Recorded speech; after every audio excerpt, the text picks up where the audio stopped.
नमस्कार दोस्तों, कैसे हैं आप सब।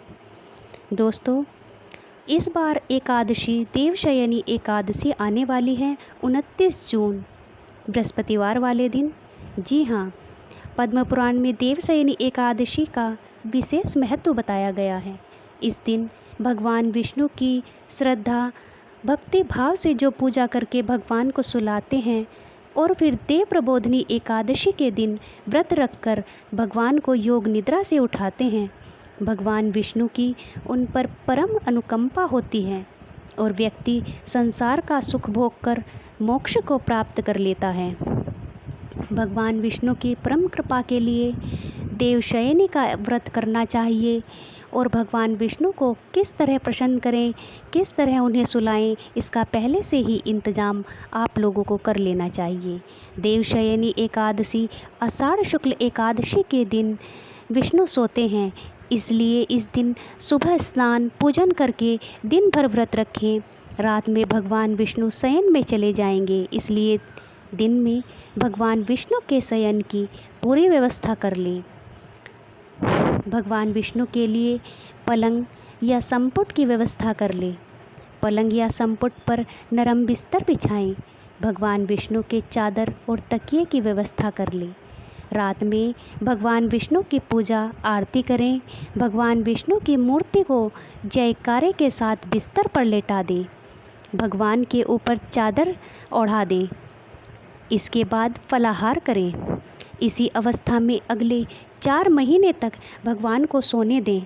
4 महीने प्रतीकात्मक रूप से मंत्रों द्वारा भगवान को स्नान कराएं और पूजन करें।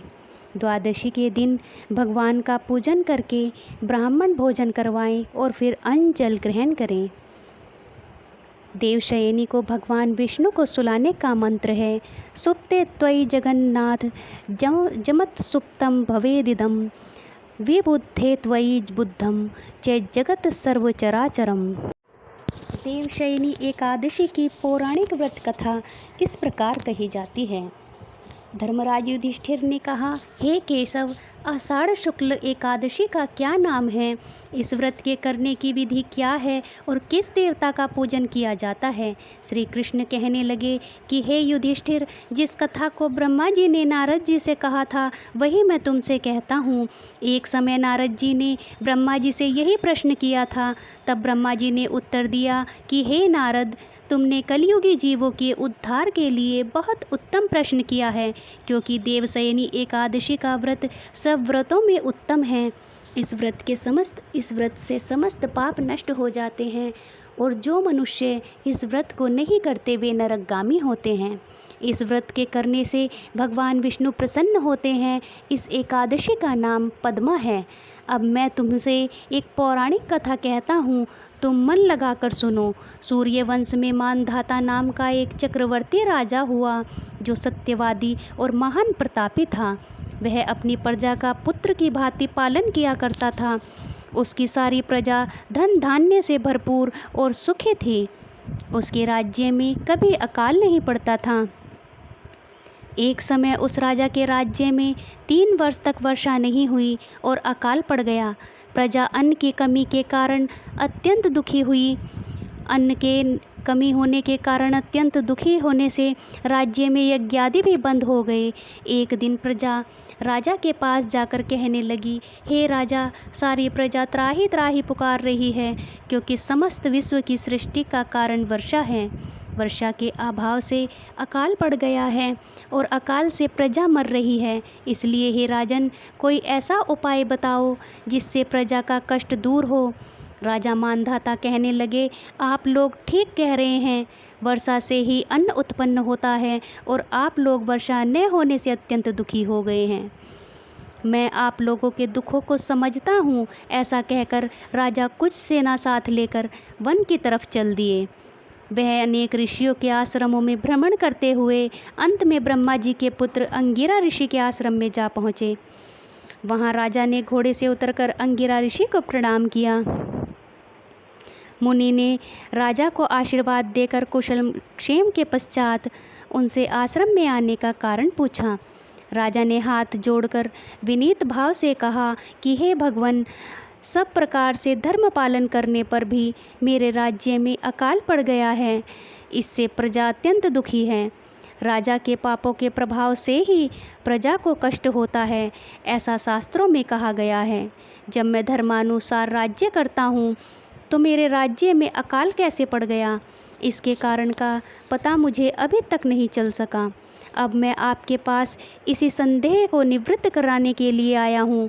कृपा करके मेरे इस संदेह को दूर कीजिए, साथ ही प्रजा के कष्ट को दूर करने का कोई उपाय बतलाइए।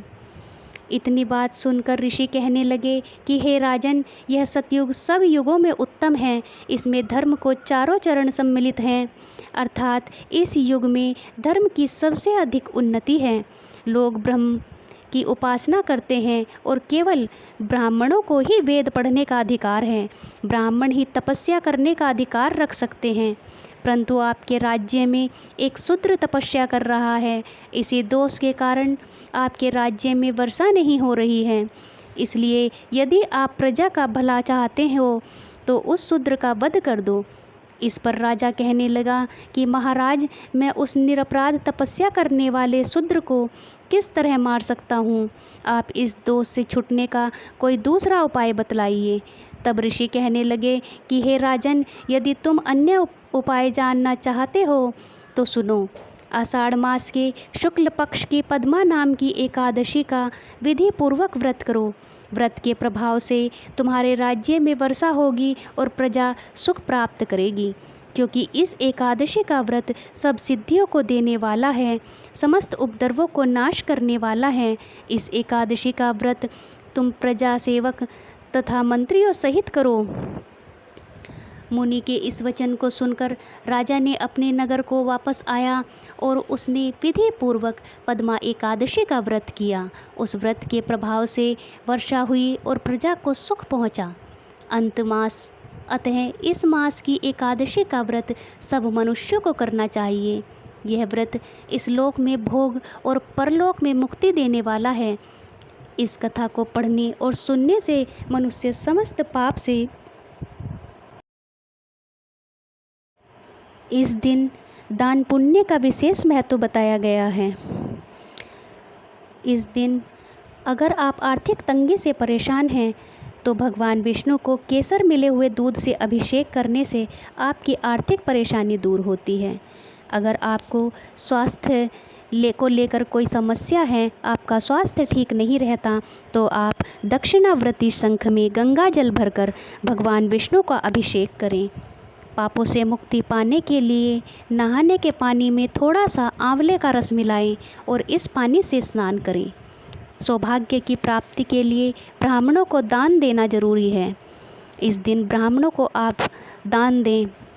आपको दूसरों के प्रति घृणा, क्रोध, गलत विचारों व कर्मों से दूर रहना चाहिए। देवशयनी एकादशी पर अपनी राशि के अनुसार करें भगवान विष्णु की पूजा, तो आपको विशेष फल प्राप्त होगा। देवशयनी एकादशी पर मेष राशि वाले श्री हरि को गुड़ का भोग लगाएं। मान्यता है कि ये आपके सौभाग्य में वृद्धि करेगा। वृषभ राशि, इस राशि के लोगों को देवशयनी एकादशी पर विष्णु जी को वैजयंती माला अर्पित करनी चाहिए और फिर उनके मंत्रों का जाप करें। ये उपाय आपके सुख संपत्ति में कभी भी कमी नहीं होने देगा।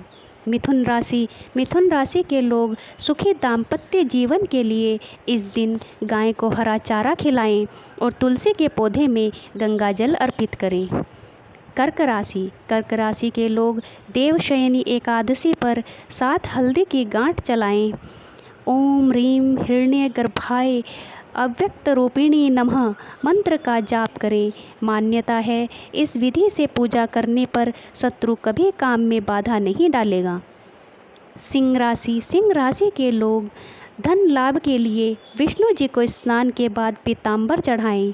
ओम पिम पीताम्बराय नमः मंत्र का 1 माला जाप करें। कन्या राशि के जातक इस दिन विष्णु सहस्त्र नाम का जाप करें। संतान प्राप्ति के लिए ये उपाय कारगर हैं। तुला राशि के लोगों को एकादशी के दिन मुल्तानी मिट्टी का लेप भगवान विष्णु जी की तस्वीर पर लगाना चाहिए। ऐसा करने से आपके व्यक्तित्व में आकर्षण बढ़ेगा। वृश्चिक राशि, करियर में कामयाबी पाने के लिए जगत के पालनहार विष्णु जी को शहद और दही का प्रसाद चढ़ाएं। धनु राशि वाले देवशयनी एकादशी विष्णु जी को नारियल चढ़ाएं और रात्रि जागरण कर अगले दिन इस नारियल से व्रत का पारण करें। ये उपाय रोग से मुक्ति दिलाएगा। मकर राशि वाले देवशयनी एकादशी पर सप्तधान का दान करें। उपाय विष्णु जी, पितर और शनिदेव को प्रसन्न करेंगे। कुंभ राशि के लोग देवशयनी एकादशी पर तुलसी माता को लाल चुनरी ओढ़ाएं। मीन राशि वालों को देवशयनी एकादशी पर आर्थिक स्थिति को मजबूत करने के लिए ब्राह्मण भोजन कराएं और गौशाला में दान दें। मान्यता है कि इससे समस्त कष्ट दूर होंगे।